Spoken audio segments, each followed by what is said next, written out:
Hey, how you doing? This is John, and welcome to John's Long Box. We're here for Sunday Comics. Let me turn the light up a little bit because I know I'm going to need to see it. Who cares if my face glows? That's not the star of the show. The star of the show is this freaking comic right here. So how you doing? I got really no time for filibustering and anything today. I got to go to work at 1. We were going to go to work later on, but the snow, we want to get in and out. So it's Sunday. It's overtime, so I have to stop this, pretty much a hard stop, in about an hour or so. So let's get right to it. Normally I talk and let people wander in. First and foremost, let's talk about Heroic Tales 2. It's still available on Fund My Comic.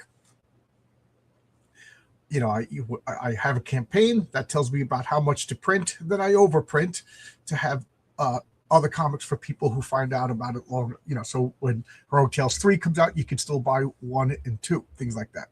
So you can still pick it up if you like good comics. We got Zach Tan over here hope you're having a blessed day. I am having a blessed day. I woke up, had some coffee, ate some leftover Chinese food. I had friends over last night. We played Charterstone. My wife and I, my friend Jimmy and Karen and Richard Dom, we just, it's a 6-player game. It's a legacy game, meaning every time you play, the game changes. Like, you can make moves and cards, and the cards have stickers on them, and you can put the stickers on the board and change the state of the game every time. I'm fascinated by that concept. So far, it's a really good game. I really like it. Really enjoy it. It's like 15 games, and then you see who wins the entire campaign. I think we're in the 8th game. I can't wait to see what happens. I bought these legacy games, and I never seem to finish them because, it's hard to keep a group of adults interested in something for a long time.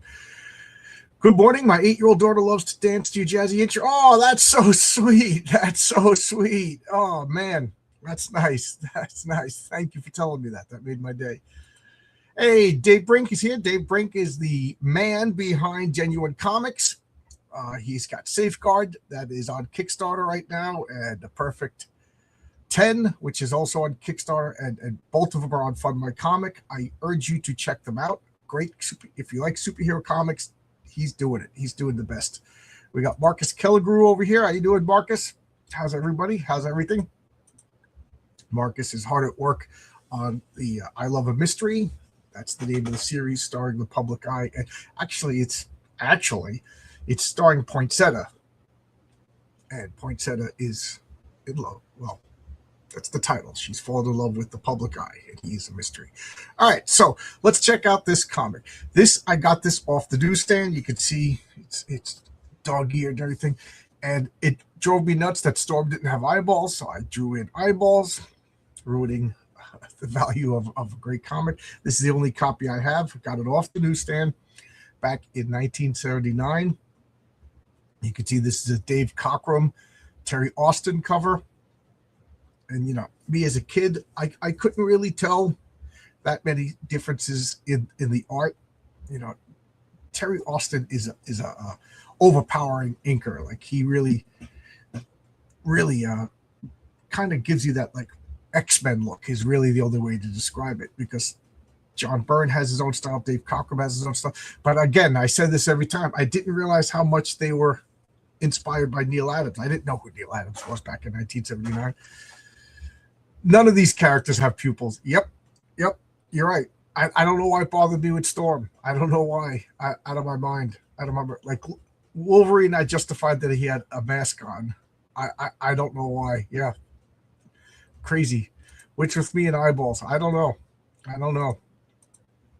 His Public Eye is a big eyeball, And that's not the only eyeball character. You'll see it. One of them is already have you seen him yet? No, it's funny because I have the art and stuff like that, and I forget what's published. But in Heroic Tales 1 and 2, you see the cameo of him, but I don't think you've seen the whole thing. But he has an eyeball motif also. So you're right. I got a thing with eyeballs. I like my eyeballs. What do you want me to say? We got the John Byrne during the cover box over here, corner box, excuse me, and In Search of Mutant X. So let's open up the book. We got the Golden Cylon, the Centurion. I never got that one. I don't recall if that was ever available in the stores or if this was the only way to get it.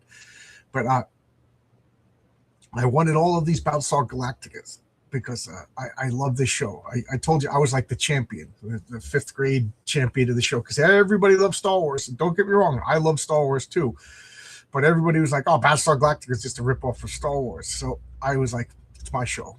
It's my show. I think me and like one other kid in my class really, really liked Battlestar Galactica.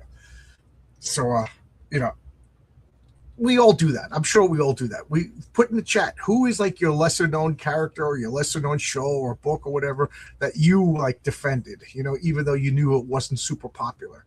You're like, I don't care. This is mine. I think we all kind of do that. Okay, from this point forward, I'm going to do the chat, comic. So let's take a look. The public eye has one eyeball, one big eyeball. They don't have pupils because they're not ready to be teachers. That Cylon is cool. Yeah, this is the Cylon Centurion. This is the leader, the gold one. You can see how much Kirby influenced after. You can see how John Byrne influenced. Yeah, absolutely. Wow, we got a lot of people here. Cool. So here we are. We got Chris Claremont, author, John Byrne, penciler, Terry Austin, inker. Notice that John Byrne's not the plotter anymore. I wonder, what's going on behind the scenes. I don't know. Is this just like Chris Claremont had this story locked and loaded, ready to go? Tom Orzechowski, letterer, Glynis Wynn, colorist. Speaking of colorist, Tajana Wood died, 99 years old, surviving wife of Wally Wood. She was one of my favorite colorists. I gotta say, Glynis Wynn is up there too. This is back when a lot of colorists were women, and they used brushes and inks and markers and stuff like that. Roger Stern, editor, and Jim Shooter, editor in chief. So boom, we got the Blackbird flying over the North Atlantic Ocean, just off the coast of Scotland. You can see it's all dog-eared and everything. Boom, just a great action-packed opening. You could just, if this was a movie, you could just see like these guys just like, how's the fishing today? And boom, just rocket plane, the Blackbird, just flying over. All right. I'll do the comments and then I'll flip the page. Yep, the perfect collection. There you go. It's on Kickstarter. Thank you. What if Cyclops is the intergalactic leader of the Cylons? Ooh, they both mean circles. That's what Cyclops means, circles. And Cylons is a made-up word, but Cyclops, Kyclops.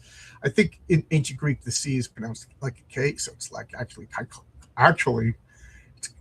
For me, it was Space 1999 and Voyage to the Bottom Sea. Yeah, you get what I'm talking about. You're welcome. What about Fantastic Voyage? That was a good one. Voyage to the Bottom of the Sea. I forgot about that. I got to check that out. I haven't seen that in forever. There was like 2 seasons, I think. 2 seasons of Voyage to the Bottom of the Sea. I used to love it. I like that actor, who, Captain Pike, the original captain from Star Trek, right? So, you tin-plated twits, you almost capsized us. My MP will hear about this. So what's going on? So the X-Men, I can't imagine it's legal for them to be flying around in this Blackbird jet, So they fly in low to avoid radar. That's my take on it, which just shows you that we just want to be treated like everybody else, but we're going to break all the rules, do whatever we want. Just more fuel for my fire, where the X-Men deserve their own prosecution. But to be fair, at this point, the X-Men really, really haven't done anything egregiously bad yet. Just typical superhero disregard for the common folks kind of stuff. But nothing. That was pretty neat. Hope they're good. Action Station X-Men. We've almost reached Muir Island. Shoot. We left New York barely an hour ago. We didn't even wait for the Beast like he asked. So, That's right. The Beast asked to come with us. So they were on the phone, they heard a scream, and they took off. So this plane is fast. It's crossing the Atlantic in an hour. Wow, that is pretty quick. There wasn't time. Now we got, let's do this by the numbers. All right, Colossus. So they have a plan ready to go. I love this panel. Just check out that panel. Just so good. All of them there. Coolly drawn. And then, so he opens up the hatch. Colossus jumps down like a meteor. Transforms into steel. Crashes into, and I love all this John Byrne tech. I love that. I keep saying that, but the coloring is simple, but it works. All the tech is like green. The sky is just like foggy, murky, and Colossus just smashes in. He's Cyclops. Can you hear me? I'm down, and all seems well. No signs of hostile activity. Roger, Colossus. Keep me posted on your progress. And Peter, take care. One of my pet peeves is when people say "be careful." I was at work Friday night.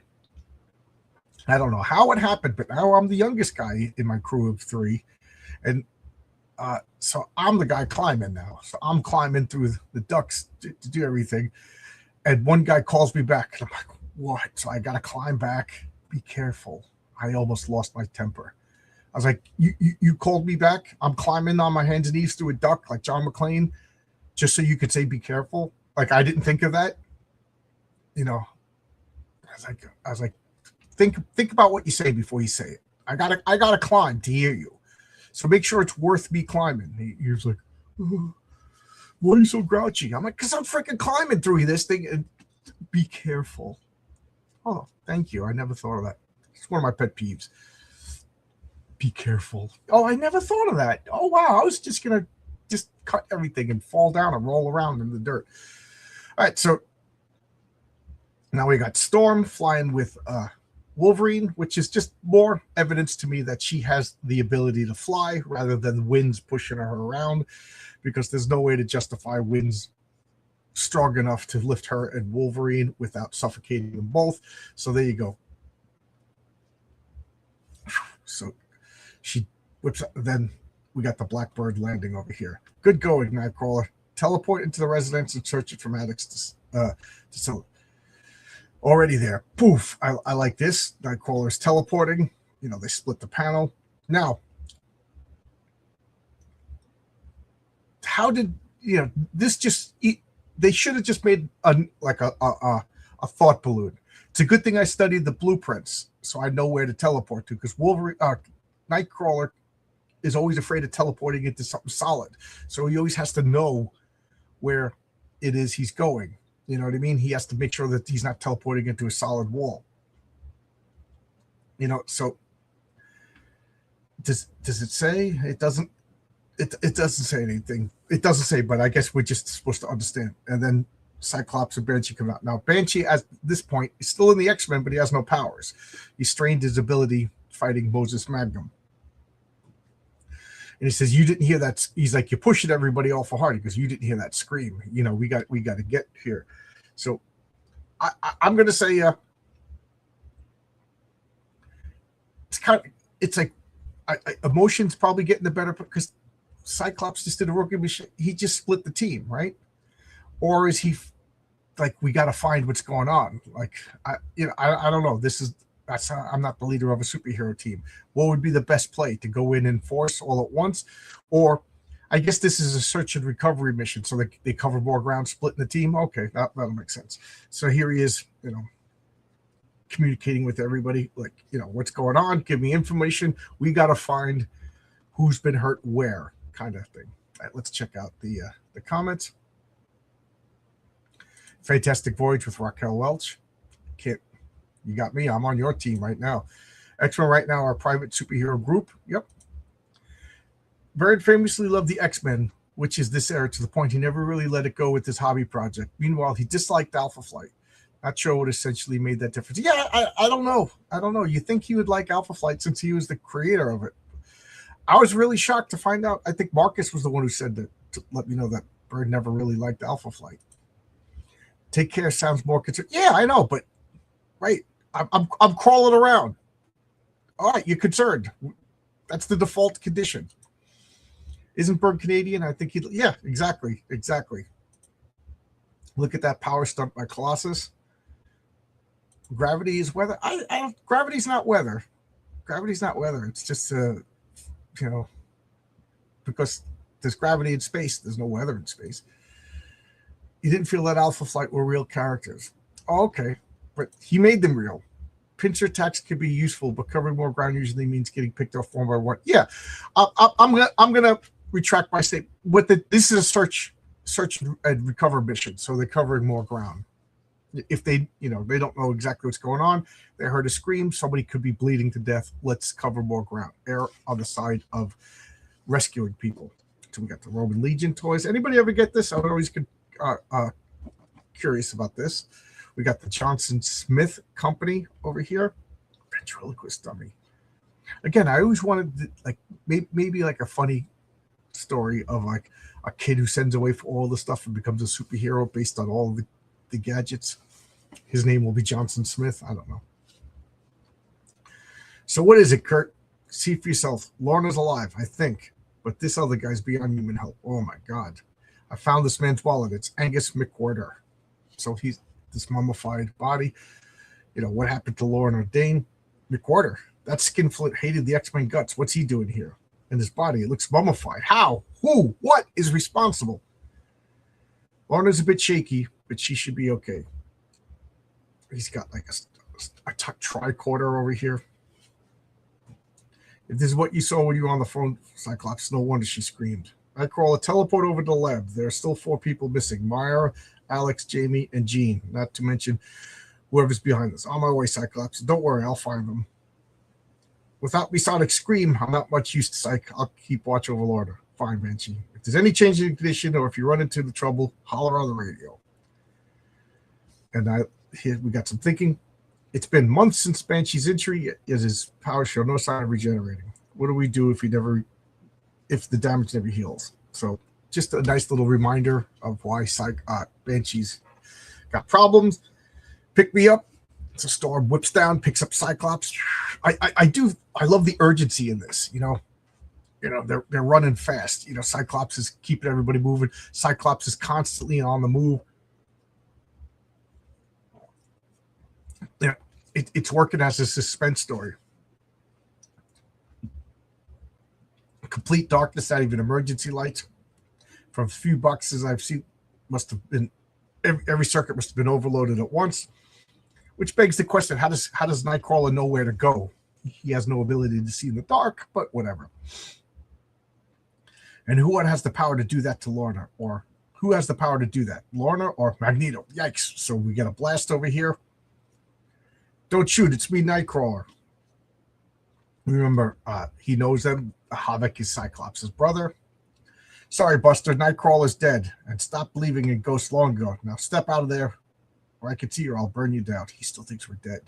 And this corridor's too dark. I've become invisible in these deep shadows. I better port out of here. Wait for Cyclops. What the? You may be strong, probably. Let's see the strength and the power of Havoc. I always thought Havoc had this very unique power energy signature. These circles. Blah, blah, blah. I don't know how it works, but it just looks so cool. Boom, boom, bam. I faced your energy blast before, my American friend withstood them. Oh, Colossus, you're alive? I and all the X-Men. It's good to see you again. So remember, they think the X-Men have been dead since issue 112. This is now 126. It's a long time, in reality, long time in comic book time. So now we got a little break. We got to turn the page, perfect way to deal with a mini cliffhanger. Storm's got to be using wind currents to supplement people's weight. Yeah, I'll buy that for $1. Yeah. Because at one point she was picking up Colossus, who weighs 700 pounds. You know what I mean? Creepy. Not what you find, even if it was who you were looking for. Yep. Hey, RJ Williams is here. How you doing? Good to see. RJ Williams has his own comic, Call Sign Orion. Check that out. Drawn by Luke Stone, who's also drawn the Sleeper Agent for me. Oh, you got to see Luke's last page. Oh, it's so good. I got an update in Iran. Now it's time to listen to John and read comics. Okay, cool. I don't even want to talk about Iran right now. Let's just talk about comics. So we got another delayed gratification over here using the ad as part of the comic book experience. So what's up, Storm? Footsteps. Someone's come by. I can't tell if it's friend or foe. I'll take no chances. I'll use my elemental powers. So she whips up this whirlwind, snaps up Moira McTaggart, who slaps right into Cyclops' arms. And as a little kid, I always giggled, "Hoop, boob goes up, boob." You know what I mean? John Byrne never missed an opportunity to have some boob physics in his comics. You know, oh my, Cyclops! You have no idea. I'm glad to see you both alive. We had thought, is Sheen Banshee? Yes, and he's taking care of Laura. Yes, she's worried about Banshee. Also, note, we never hear from Colleen Wing again. Just Cyclops, did you ghost her? You know, did you say anything to her? It would have been a nice little scene, just being like, you know, so what happened? He just Jean Grey's alive, so which makes me think that, you know, supports my theory of Cyclops has been damaged by all of his relationships with telepaths. As soon as Jean Grey shows up, not even a thought goes to the ex-girlfriends. Not even like, oh, I got to let Colleen Wing know it's over. You know what I mean? It's just, forget about it. He goes, where's Jean? Mutant X has escaped. I was looking for Jean myself. I'll find her. Storm, gather everybody. I'm breaking my own rules by going off into potential danger. But all that's happened, I want to be alone when I see Jean. You know? And he finds Jean in the corner. That's her in the corner, losing her religion. She's alive but in shock like Lorna. Neither of them are pushovers. Whatever hit them must be pretty impressive. Hold on, she's coming around. And then, so now we're seeing from Jean's perspective. Jason, I knew it was you. So Jean is seeing, she's hallucinating, and then Fuzzy again. Jason, that's the reunion. You know, the woman you love, the woman you're obsessed with, the woman you're telepathically linked to. She sees you and she calls you Jason. Cyclops must be like, what the F? And then she passes out again. And now she wakes up. Jean's looking awkward. You know, Cyclops is doing his usual stoic bit. And, you know, everybody's standing around listening to the story. And we got multiple man, Madrox. You know, Jamie Madrox, the multiple man. A power that I find fascinating, and I always wanted to explore that power. So he's like, when the alarm sounded, I made duplicates. So boop, boop, boop, boop, boop, boop, boop, boop, duplicates exploring, and one of them got attacked. My duplicate attack. So she fired. So he saw that Lorna was getting attacked. Lorna fired a magnetic bolt. One of his duplicates went to intervene, and it got attacked. My duplicate tackled him, and suddenly I felt as if my soul was being torn out of me. And what's going on? So you see this like psionic energy hitting the multiple man's duplicate. What's going on? What's going on? Wow. A lot of comments. Havok and Cyclops' powers can't hurt each other. Yeah, they're immune to each other's blasts. Yep, you remember correct. Havok's beams was illustrated in movie X-Men First Class. Yeah, they did a pretty good job, I thought. They did a pretty good job. Were those real ads or were some of them fake? These are all real ads. They didn't, you know, I do fake ads in my comics, but these are all real ads. The film made Havok the much older brother, but the comics that are closer in age. Yeah, Havok is a younger brother in the comics. He was older in the movies. I don't remember. I only saw it once. It's impossible to really explain to people that makes comics so cool. You either see it or you don't. Most people don't, hence nerd culture, why comics can never reach. Yeah, absolutely. And you know what? I'm ready for comics to go back. You know, leave the mainstream. They were so much better when it was nerds because the only people who worked in them, the only people who read them were totally into them. So it was like, yeah, it's a nerd thing. And all the nerds loved it. You know what I mean? All the nerds. Now it's just like, oh yeah, they're cool. I like comic books. I'm going to get a job in comic books. I think, you know, and that's the problem is we got people working in the comic books field who just aren't it. Like all right, you get a job, you're a secretary, you get a job, you're accounting or whatever like that in the comic book field. That's one thing. But to be on the creative side in comics, you gotta love the medium. And Cyclops, Cyclops is older in the comics. A missed love triangle opportunity. There you go. Chuck Dixon always says that. Like they wanted to kill off what's his name? Why can't I think of the next Jason Todd. Jason Todd. They wanted to kill off Jason Todd's father, and Chuck Dixon was like, "No, it's a source of tension. It's a source of tension." You know, his father always, trying to find out his identity. He goes, "You never get rid of a source of tension. Source of tension is grist for a story comic. Absolutely. The fact that they just unceremoniously got rid of Colleen Wing, you're right. It's a missed opportunity. Somebody got my reference. I liked X-Men First Class, but it got things completely wrong on purpose for no reason. Yeah, it's to me, First Class is the best X-Men movie, but that's like saying it's the best piece of garbage in a pile. But you're right. We should have gotten some closure for her. All right. So I've always liked Colleen Wing. The original costume on Magic's the Multiman's the best. Totally Kirby. Absolutely. Because I think he debuted in Fantastic Four, right? He fought the Fantastic Four, and then they brought him over to this like secondary squad of the X-Men. Speaking of old bands, my fire department has his first fire engine from 1925. It's an Oreo Speedway. Oh, really? Is that where the name of the band came from? Wow, I didn't know that. Yeah, the woke DEI people never liked comics, so they made them into something for them, not for us. Yeah, they all infiltrated, and I call it leg lifting. They all lifted their legs, and your boy Zach is out of his mind, diversity in comics, but he is right about one thing. A lot of people just get into comics because I love comics because they're cool and popular, and I like things that are cool and popular. So let's get to the next page. Yeah, these are all real ads. Which ad did you think was fake? I'm just curious. This Fruit Stripes bubble gum. It's like you open it up and it smelled delicious. You're like, oh man, I can't wait to eat them. Oh, it lost its flavor. It was just like a burst of flavor, and that was it. And then it was just like eating putty. Just think of all the gross stuff. Why does America have the worst food? When I say worst, I mean it's delicious, but it's like so bad for you. Why even have an FDA? What's the purpose of the FDA if all our food is poisoned? It just shows you. Anybody wants to argue the merits of the government, just bring up the FDA. Like, we have a whole department to make sure our food is good, and it's all poison. So we don't know what happened. Madrox's duplicate was under psychic attack. I couldn't stop him, Mara. I doubt anything human can, love. You did your best. Your duplicate sacrifice. So his duplicate was killed.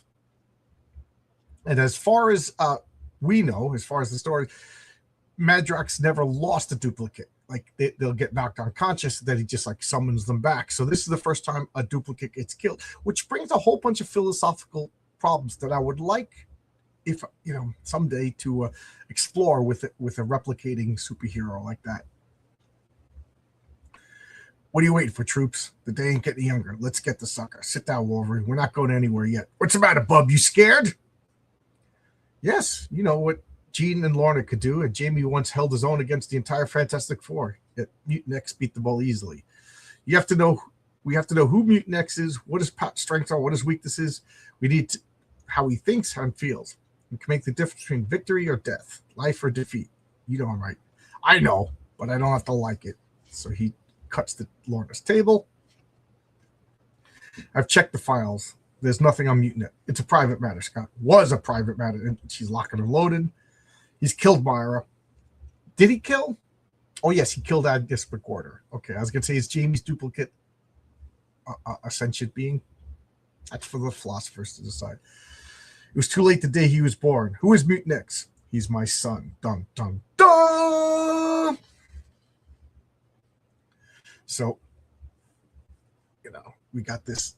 Once more, I hunger. I'm consuming this shell too quickly. Must find a replacement. Perfect. 2 tiny little word balloons tells us everything we need to know. Once more, I hunger. I've consumed this shell too quickly. Must find a replacement. That and the reveal of Agnes McWhorter's mummified body, we know everything. We know the stakes. We know how dangerous it is. This guy's basically like a demonic force that takes over. Perfect. I think lesser writers would have explained it too much. Just perfect. 2 tiny sentences. That's comics right there. I know I've been illuminating what I consider missteps in Claremont's run, and I'm doing it with love. I absolutely love this run. This is the pinnacle of comic book storytelling. There's like 3 or 4 runs that I would point out as the pinnacle of comic book storytelling, and I'm still finding flaws in it because we're humans. And I don't know. It's critique with love. It's like the critique in the best sense of the word. And what's he doing? Just how close things could have been different. Suddenly, the door of the Red Lion Inn is flung open, and Jason Wyngarde steps out into the cool night air. Like Mutant X, he's a man of many shapes and faces, a man whose soul is as black as the devil's own. He's made himself the man of Jean Grey's dreams. Soon now he plans to win her love, and through that love, bind her to him. That is, assuming he lives. So, I just love how it looks like Jack the Ripper. Like he's dressed old-fashioned, all this old cobblestone Scotland, going down the alleyway. It's just like a perfect setup. What time is this? It could be any time, but it's not. What? It cannot be. He has some kind of psychic shield blunting my attack. I'm too weak to smash through. Must let this prey escape. So we're setting up, stakes over here. This Mutant X is super powerful. The X-Men are scared of him, and he can't deal with Jason Wyngarde. Who is Jason Wyngarde? Up in the ante, and he keeps on walking. And then this poor guy is going home. Ferdy Duncan, he's drunk, going home. He knows his wife will read him the riot act. Casual aside to his wife. So now, oh my God, he's wrong. He'll never see his wife again. Excellent. This shell is young and strong. It'll serve me well. Great page. Just like a horror movie. This page, perfection. Just absolute perfection. And look at the contrast. Cobblestones, fog and cobblestones, superheroes, bright colors, everything. Just so good. Just two contrast on a two. I just love this. This is I forgot how good this is. Genuine Comics. Havoc's powers are interesting in the sense that it's simple energy beam projection, which is unoriginal itself, but the originality is his visual expression. I also love his full body. Yeah, I love his old costume with the hokey bands and everything like that. Cyclops and Havok have the same exact powers, just power blasts. But it's the special effects of it that make it cool. You absolutely. FDA reacts to things. The Maha movement is proactive. Make America. Yes. Don't get me started, but the FDA, they just take bribes and let poison go in. Take bribes. All it is just hey, let's consolidate all the power over here, like boxing. The mafia, they have to do is bribe one guy. They can fix boxing. So now we want to poison the food. We want to. Oh, these are the guys. All it does is point an arrow to who do we bribe? We bribe the FDA guys. It's weird that the woke always go after what is popular. They really wanted representation of something. They would make their own niche thing like other people. They can't. That's just it. To be woke is to be unoriginal. It's to deny reality, be unoriginal. It's the same reason why this woke comedians aren't funny. Is they have to. In order to create, you have to observe reality and react to reality. They aren't in reality, so therefore they can't create. So they just like moss and fungus that grows off of everything else. If you start telling me about the films and animation, I question if you really like comics, but I'm a crusty old Gen X. Get off my lawn. Yeah, exactly. When I talk to you about comics and you can only talk about the movies, I'll be polite. She'd be nice. J.B. Madrox, the Multiple Man, was created by Len Wein. He first appeared in Giant Size F. Yes, I knew it was the Fantastic Four. I just couldn't remember what issue it was. Interesting. All Protoss needs is Madrox, and he could live forever. But he had Madrox. Oh, the original body? The original body. Now you're going to make me think. Does he get the mutant powers if anybody he takes over? I don't think he actually... Yeah, he got a Madrox duplicate, but I don't think the duplicates can make duplicates. That's interesting. Now I got to pay attention to that. Thanks for giving me something to think about. Jason Wyngarde, a.k.a. Mastermind, was a cool character. What they did to him in X-Men 2 made me mad. Oh, yeah, that's right. He was... Yes, you're right. You're right. That's how little I remember that movie. The contrast could make one wonder if two comics were stitched together by accident. No. No. This is all Chris Claremont planning this out. So psychic barriers are a defense against Proteus. Yes and no. Remember, this isn't a true life form. This is a replicate. So he even says it later on that it didn't have the life, like it's already burning out. It's only been an hour, right? Cyclops already said he heard the scream an hour ago. He's flying. We'll give another 20, 30. So less than 2 hours and the body's already burning out.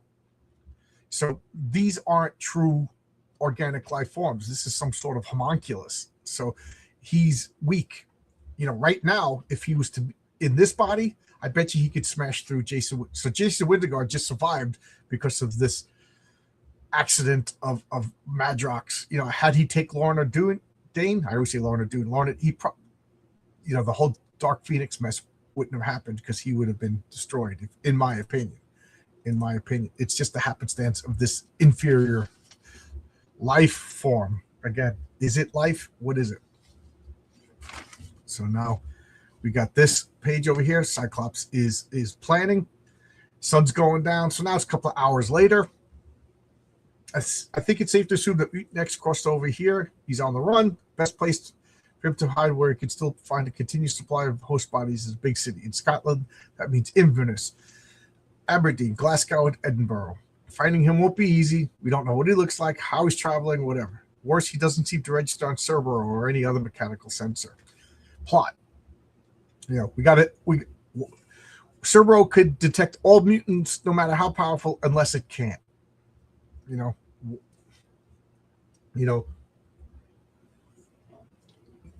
Why? Because we never registered him before. Xavier's been looking around. They could have just said, "Oh, he can't register because Myra McTaggart helped him build it, and she was ashamed of him because it's her son, so she purposely programmed Cerberus not to pick him up." Yeah, there's a whole bunch of explanations, but no, Cerberus can't pick him up because he can't. Again, that's me picking up against Claremont. We got ground to cover, so Jean flies. I love this. Now they're going out in force against a being that took out Phoenix, took out Polaris, took out multiple men, and now they're splitting up. Suppose he's out Foxes. Suppose he's left. Suppose he never left Stornoway. That's possibly why I left Jamie behind to monitor the police radio. The more mummies pop up, he'll call me. That's supposed to be pretty rough. He was a beautiful baby. I hated his father, but I loved him. I still do. When his mutant powers emerged, changing him, I tried to find a cure. I failed. He has two fundamental weaknesses: his constant need for new host bodies and metal. Why metal? Because he's too powerful and he needs a kryptonite. He can't abide by non-organic materials. Metal can imprison Mutinex or destroy him. So any non-organic, why not stone? Just metal? So that to me is a contradiction. You can't abide by non-organic materials. Metal can imprison Mutant X or destroy him. Why not stone? Stone's non-organic. What do I know? I should have mentioned to Scott that Mutant X seems invisible to my telepathic powers as well. I should have told him a lot of things, but I couldn't. The vibes I picked up were confused. He's changed, grown too. I'm glad of that, I think. But how will that affect us? Just a great shot of Phoenix flying over here. The X-Men are out in force. Heaven help whoever they're after. So many ways, Phoenix is the most powerful X-Men, yet also the most vulnerable.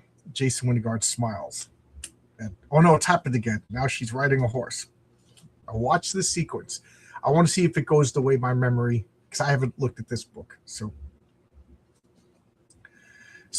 here she's on the horse. Jason Wyngarde, they're fancy lads in, upper crust England, on a fox hunt. Dun, dun, dun, dun. They're all doing that, the way it used to work, the way things used to be. And so psychic. Oh, okay, we already saw. Hey, Brittany's here. Hey, I'm literally at work at the comic book store right now. Oh, cool. Oh, you gonna play this at the comic book store? I'm gonna play. You're live and said, oh, cool. Hey, everybody at the comic book store, give a shout out to your comic book store. Tell us the name of the store. I'll say it.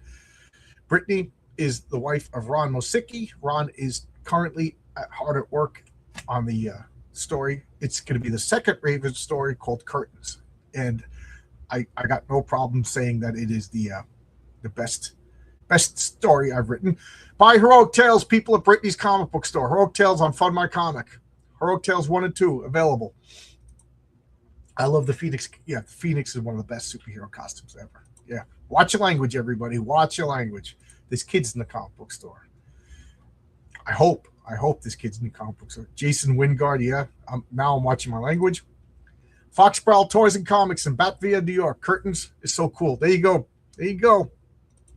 And for those of you who are wondering, Brittany also made those cookies. She had the patriarch cookies, stuff like that. She's retired now, so don't pester her for cookies. So let's go.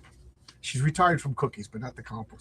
Here's this ad that used to, I don't know why.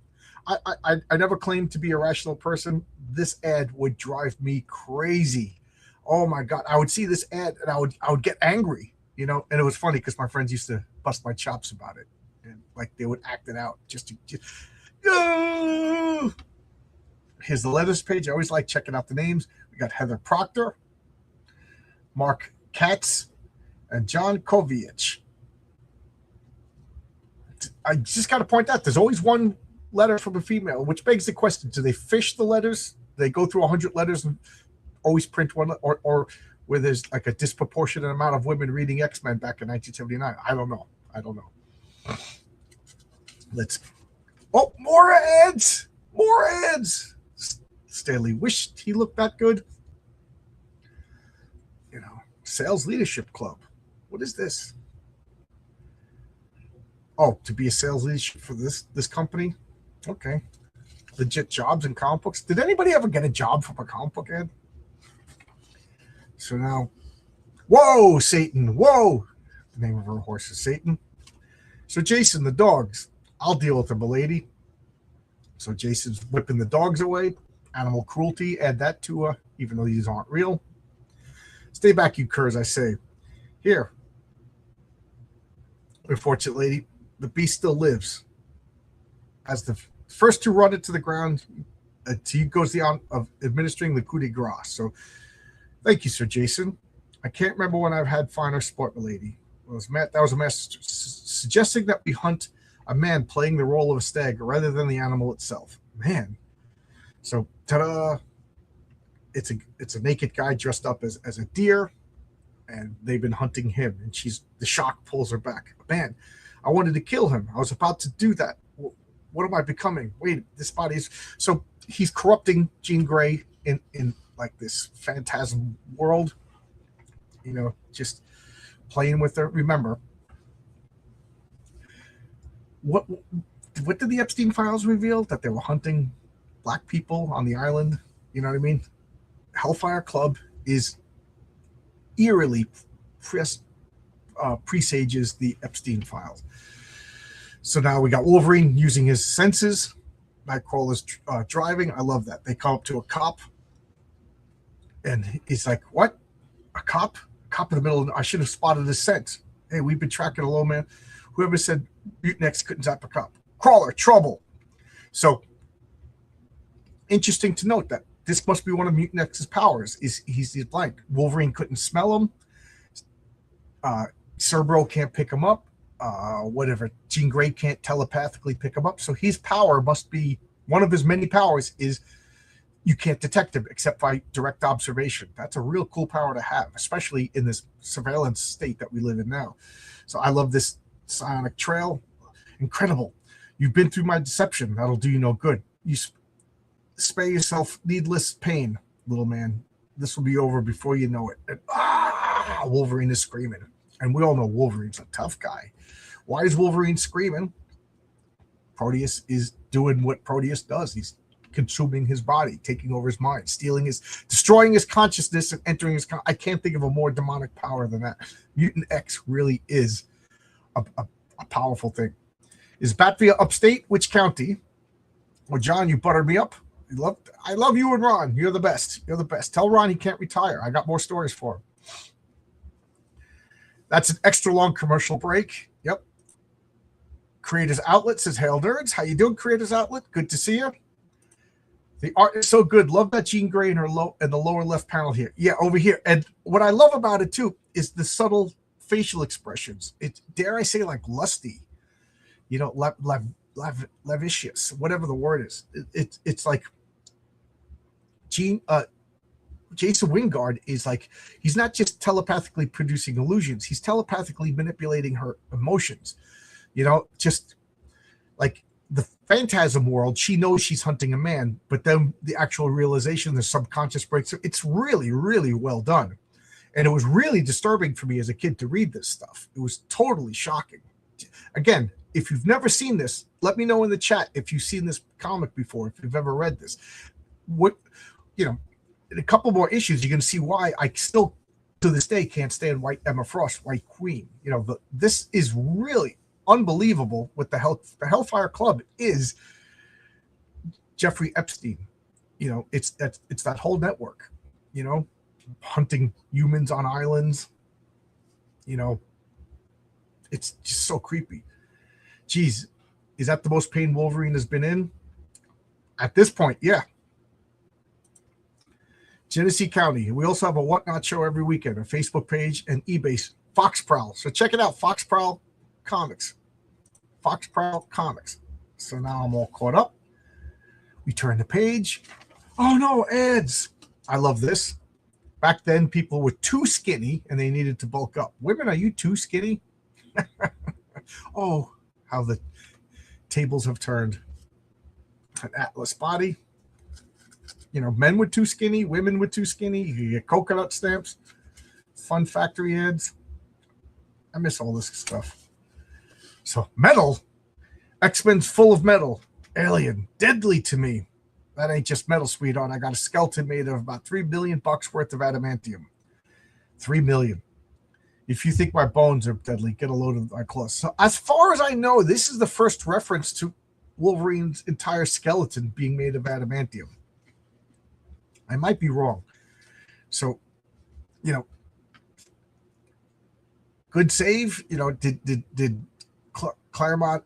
I mean, Claremont must have said metal is his weakness because he's been contained in this cage all these years and he's super powerful. So, makes sense. I remember saying BS on this, but now that I'm thinking about it, in order for him to be contained for all of these decades, the metal weakness must make sense. Wolverine, I heard you cry. Mingot, are you insane attacking a police officer? Stay out of this, Elf. You'll just get in the way. Tell Psych we cornered Mutant X and all. I'm about to put him out of action permanently. Are you Wolverine? Are you Wolverine? I think not. Call me Mutant X, but I have a better name. I am Proteus, the mutant who masters reality. Imagine a world where no rules exist, where there's no natural order, where nothing is the same. So they're all getting messed up by Proteus. My body's breaking up and drifting apart. Is this really happening, or is it all in my mind? Things are bad as things are for Nightcrawler. They're infinitely worse for Wolverine, who is grounded by a physical structure that no longer exists. Is defined by senses that are all lying to him now. He tries to hold on, only to find nothing within to hold on to. Unaware that thanks to Proteus, Wolverine perceives the world as drops of orange rain. Nightcrawler does his best to reassure his friends. So he's just manipulated everything. I need to practice in the use of my ability to warp the very fabric of reality. You two X-Men make Finny perfect guinea pig. And I love how Storm is all real because she's not a target of his power. She just comes down and fires lightning out. While Storm lives, you will harm no one. Shock and fear prompt him to snap reality back. Now, being a pest, I have to wonder about this. If he could control reality, why doesn't he just make Wolverine's claws go away, turn them into water, you know, turn his bones into real bones, or, you know, because obviously he could affect them, or is this just illusions in his brain? You know what I mean? I kind of like that it's unexplored, because, you know, if they, you know, if he could control reality, oh, this guy's filled with metal, boom. So, and if he could do that, why couldn't he escape the cage? So he obviously has limits, but I think he's like a rooster. He's bolstering himself up to make himself seem more than he is. and then just zapping him with all the stuff to keep him not thinking. Because if he could change metal, why hasn't he? And if he, and if he can't change metal, then this isn't really happening. Does that make sense?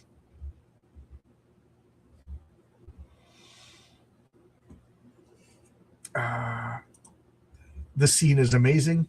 Is this the first time you've seen it? Cool. Outside of Westchester, Rockland, I don't know a lot of. Yeah, same with me. Unfortunately, once you get out of Westchester, it's just one gigantic farm, as far as I know. More like 3 trillion nowadays in adamantium. I know 3 million was a big freaking number back then. And I'm going fast because I gotta stop at 11 and get ready for work. Between getting ready and driving it. And I like to get to work early. We're starting at 1. So, okay, we don't. So we got Hulk, a monstrous guy eating fruit pies. As we all know, fruit pies are terrible, disgusting. Don't eat them. They're made of radioactive waste, which is why Hulk likes them. That policeman must be Mutinex. I can't attack him directly. Evil though he is, he's still a living being, and I will not take his life. But I can prevent his escape. So she blows up the car. Explosion caused me pain. You'll pay for that, witch. So now he's directly attacking Storm. She's now part of this warped, reality. We see trees on the side. Mutinex could easily make me smash into the ground again or worse. Also, I can't leave Wolverine and Nightcrawler at his mercy. No choice. I have to make a stand. I'm too groggy to generate lightning. I'll try wind instead. So she's buffeting him with wind. Wolverine, Storm's hurt. We got to help her. We can't, pal. Stay where you are, both of you. To anchor yourselves. The wind would blow you away before you took 2 steps. Hate to admit it, but Rora's right. She's all on her own. All we could do now is dig in and pray. So she's blasted. Wolverine takes his claws, digs into the ground. He's holding down Nightcrawler. And now we got Storm on her own against Proteus, Mutant X. And she's just blasted him, buffeting him. Now Proteus just took it. So I'm of the opinion that Proteus isn't as powerful as he's boasting. Part of his ability is they don't know his limits, and I think that makes him a cooler villain. It's just so cool. This, again, the nitpick criticism that I have are just that nitpick criticism. It's overall, this is amazing. Just look at that. What a cliffhanger. The quality of hatred. And then we got more ads, back cover, banana phone, banana phone. And there we go. X-Men 126. Just so freaking good. So good. Oh, so you have this run. Okay. No, I have this run. I think it's the first time I've ever seen. Oh, okay. 2 different people. I got confused. I thought it was the same person. First time you've ever seen it. Oh, yeah. Pick up the trade paperback because these issues are expensive. So good. I love this comic. I love this. How many die 6 of damage do you think that Wind Blast is? Yeah, that's a D&D reference, right? So there you go. I got 5 minutes at the most. So if you guys want to talk, but I love this comic. This is a pet peeve of mine. Cyclops' beam should always be opaque, not translucent. I don't know why. It's just the way it is. But yeah, this is so much fun. So much fun. And I haven't come up with when I'm going to do Avengers Assemble, but I want to do the same thing with the Avengers. So there you go. All right, guys, I hate to run, but I gotta get ready for work. So I will do. Bye.